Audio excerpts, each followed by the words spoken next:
Nisambula Vinaka Vuvale. I say Vuvale because it means family connected by soul. And we have a lot of urgent work to do if we want our global family, our global Vuvale, to be able to protect what we hold dear.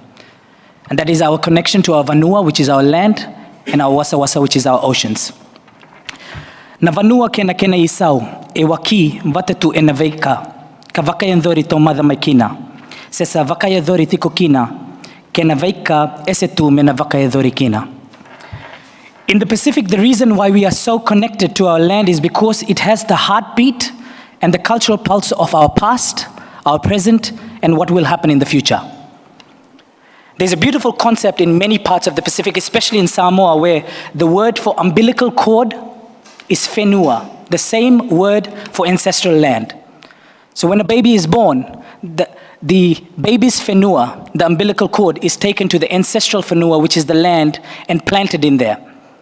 This is the little one's first connection to the ancestors who walked before them, paving a path of humility, love, and a truly deep connection to the spirit of our cultures. But sea level rise due to global warming is washing away these truly deep connections. Young people have to move from their ancestral land, laying bare a path of complete disconnect from those who walked before them. I was in Vanuatu earlier this year and visited this beautiful island called Pele. I was there to collect stories of resilience, stories of loss and damage, stories of climate impact, so that we can make a powerful case in taking climate change to the world's highest court, the International Court of Justice. But that's another story. What I saw in Pele was extremely heartbreaking. Our Pacific Ainga buries their loved ones close to their home, keeping the connection to the ancestral spirit. I walked with the chief, mothers, and the children, and we picked up the remains, the bones of their loved ones. The sea had come in 20 meters, wiping away the graves of their loved ones. I was picking up bones, but we didn't know whose bones we were picking. You are then having to dig up the remaining graves and move it to a higher place and somewhere further in from where the sea had reached. Possible in Pele, heartbreaking, but possible. In Tuvalu, there is no higher ground. The highest point is 2 meters above sea level. There is no inland, because the widest point in Tuvalu is around 400 meters. Straight after the Pele visit, the beautiful island nation of Vanuatu got devastated by a Category 4 and then a Category 5 cyclone. Not in a month, but within 48 hours. While evacuating people from one village community to another in your banana boat, we are facing the danger of being wiped away by the sea. What Cyclone Judy had left behind was completely destroyed by Cyclone Kevin. During Cyclone Kevin, it was chaos. The powerful winds rattled the door intensely. I held the door of my island motel for 10 hours of winds that would rip through the villages, wiping thousands of homes in Vanuatu, 10 hours of winds that blew off the doors and roofs of the rooms next to me, 10 hours in knee-deep water while finding a time to evacuate an old lady so that she can stay in my room, 10 hours to destroy homes, communities, culture, and the proud resilience built by the Ni Vanuatu people over generations. The next day, the people of Vanuatu did what I feel they do better than anyone else.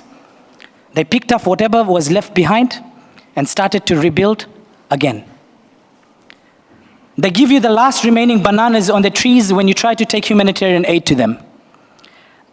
They give you a hug so deep in love to say, we will be all right. They smile with tears in their eyes, with pain in their hearts. How long can our people in the Pacific be resilient and continue to pick up from something that they have contributed least to? The science is pretty clear.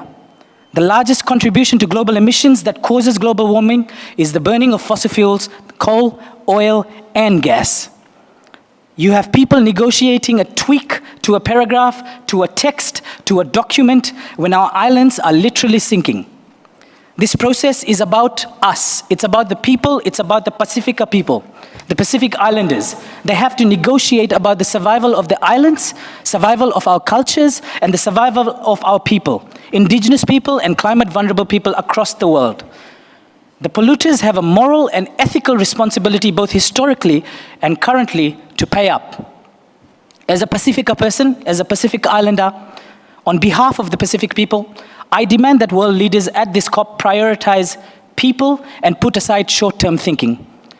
We demand a rapid transition away from fossil fuels. We need a phase-out urgently from fossil fuels. And I leave you with this. I am the custodian of my ancestors' knowledge, and I hope my future will be the custodians of mine.